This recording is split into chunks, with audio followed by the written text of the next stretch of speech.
Hi everyone! Welcome back to my channel. Today is November 8, 2025, kahapon. Ay dinalaw ng ating Pangulo ang mga nasalanta ng bagyo sa Cebu at nangako na hindi sila iiwan ng pamahalaan hanggang kailangan sila. Ayon din sa Pangulo, ang talagang naging sanhi ng malaking damage ay ang baha dulot ng bagyo. Namigay na din ang DSWD ng relief goods at ang medical team upang bigyan lunas ang mga may sakit o nasaktan dulot ng bagyo. Panoorin natin ang buong panayam sa Pangulo. Kakatapos lang ng briefing tungkol nga sa mga nangyari sa Bagyong Tino. And nakuha na nakapunta kami sa ibang lugar, yung mga evacuation center na nasira. Ang talagang naging damage ay galing sa baha dito sa bagyong ito. Hindi masyado sa malakas na hangin. At nakita natin na yung mga dinagay dati na mga dike, mga protection ay hindi talaga kaya yung bigat, yung dami ng tubig na bumagsak. So what we did, siyempre kagaya ng dati, pumunta na lahat ng mga agencies.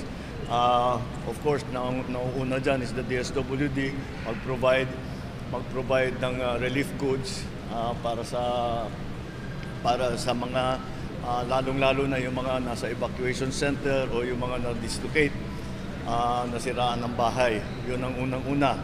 So food and water.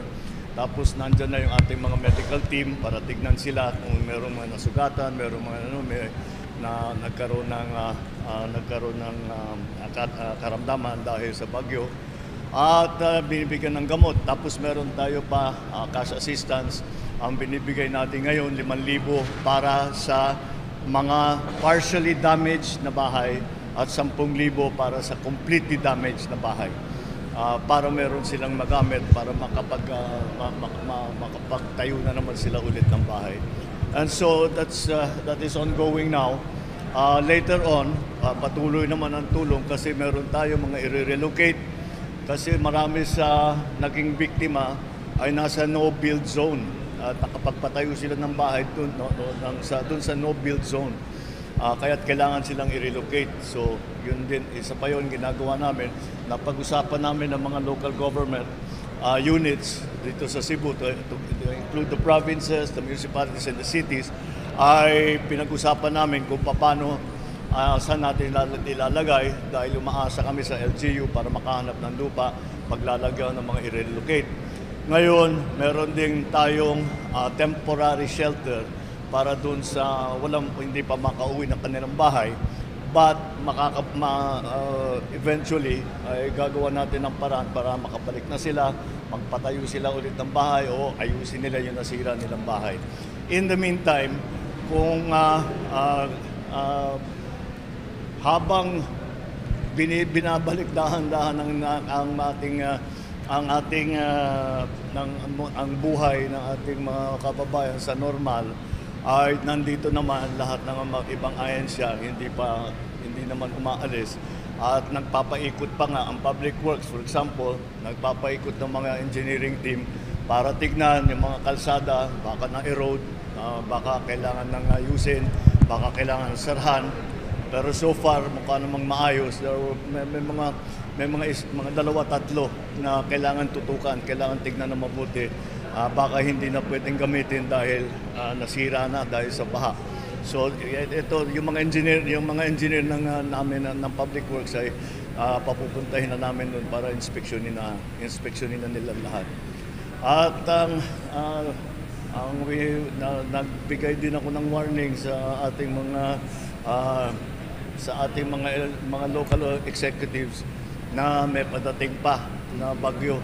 Ngayon, sa tingin namin, hindi naman yata dadaan dito sa Visayas, pero mag-ingat pa rin lahat at hindi natin alam dahil kami minsan lumilipat. Kami naman ngayon, Northern Luzon and Central Luzon, ang nag-aabang para dito sa uwan na parating.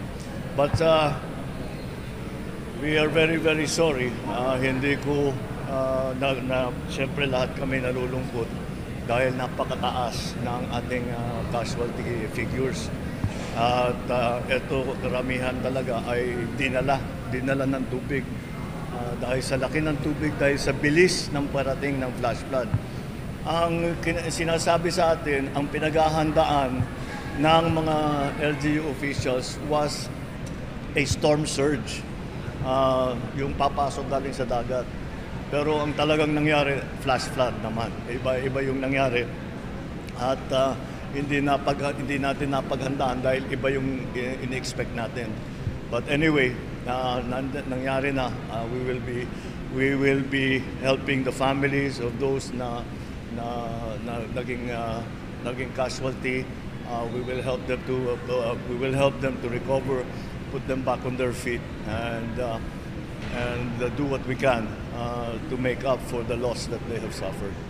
And that is, again, I made the same promise to Cebu, your governor and your mayor, that as long as the national government is needed, we will be here. We are not leaving hanggat maayos na ang inyong mga buhay at hindi na kami kailangan para sa mga tulong na dinadala namin, then we will remain here. Alright? Maraming salamat. Thank you. Good afternoon.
Maaga pa, hangin pa lang.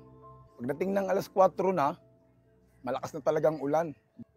Pagtingin ko dito, yun, ang bilis ng takbo ng tubig, ang bilis tumaas. Nakita ko yung mga ibang bahay, yung mga bubong, lumulutang na. Pinilit kong ipwersa yung paa ko para lang makapunta dun sa butigan na yun. Doon, na-safety ako dun. Pero wala na, lahat ng bahay dito, talagang waldas na talaga. Ngayon lang nangyari ito. Dati, matatawid ng tao basta magbaha matawid ng tao Sa ngayon, hindi. Masasabi ko, ito talaga ang pinakamalaki na nangyari sa buong buhay ko. Hindi ko rin masasabi sa ginawa nila dyan, sa recraft, doon ba? Marami din yung nagre-reklamo doon kasi sa impact pala ng tubig nun, talagang doon pupunta sa sa recraft. Siyempre, malakas ng impact ng tubig, di ba? Hanggang dito yan, yung recraft nila, hanggang dito, hindi pa nga na yung iba kompleto Kasi naabutan nga ng bagyo. Pero sa ganung nangyari nga sa ganyan, tingnan mo, ano na nangyari sa dito. Talagang ang laking damage, lahat. Para sa kapwa ko, Cebuano, sana naman yung na-experience natin na ganito, sana wag tayong mawalan ng pag-asa habang nabubuhay tayo. Yun lang. Salamat. Pagbaba namin, ang yung tubig, taga dito na. Tapos yung kapatid ko nandyan, sinabihan ko siya, kumatok, awali ka na. Labas na tayo. Kasi na yung tubig kasi, ang bilis talagang umaano. tumaas. Hindi na talaga kami mapakali nung mga araw na yun kasi as in na talaga kami, trap na, wala na. Nag-ano na lang kami na nagpre-pray na lang na Lord, sana bumaba na yung tubig kasi wala na kaming pag-asa, nang gagawin namin.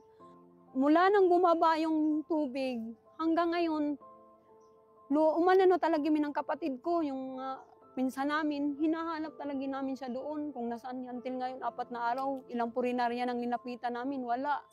Hanggang ngayon, humihingi na talaga ako ng tulong na, Sama, gusto na ko kami, Kuyanin na talaga dito na. Anong talaga dito sa amin? Ang tanong sa amin ng mga klasya, kuyanin na talaga dito.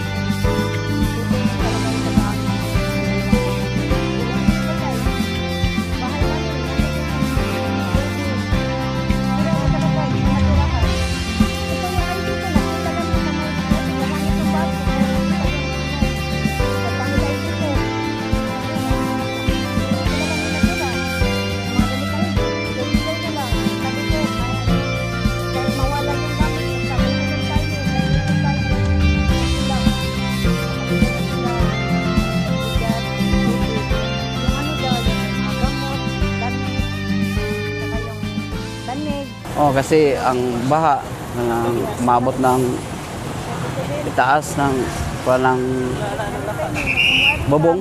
Marami dyan ng taong lumiwikas. Pumunta ng evacuation. Nagtulong-tulong kami ng rescue. Dami dyan, abot ulit ng mga 400 kang bahay. Was out, mga 200 plus. Yung paglaki ng tubig dito, wala po ako dito. Nandun po ako sa district hospital kasi nagsuka kalibang yung anak ko. Pag uwi namin dito, wala na kaming bahay, wala na kaming tirahan. Lahat ubos, walang gamit. Yung nasalba namin, buhay lang namin yung nasalba, naligtas namin. Ang kailangan namin ngayon, pagkain, tubig, tambal. Yung iba, yung kasaman ko, may sakit, naglagnat sila. Yung mga bata, nagtutruma. Pag lumaki ng tubig, yung mga bata nag-iyak-iyakan, natatakot. Sobrang sakit. Sakit na sakit. Pero hindi kami mawala ng pag-asa kay Panginoon. Siguro aahon po kami. Wala naman imposible sa itaas.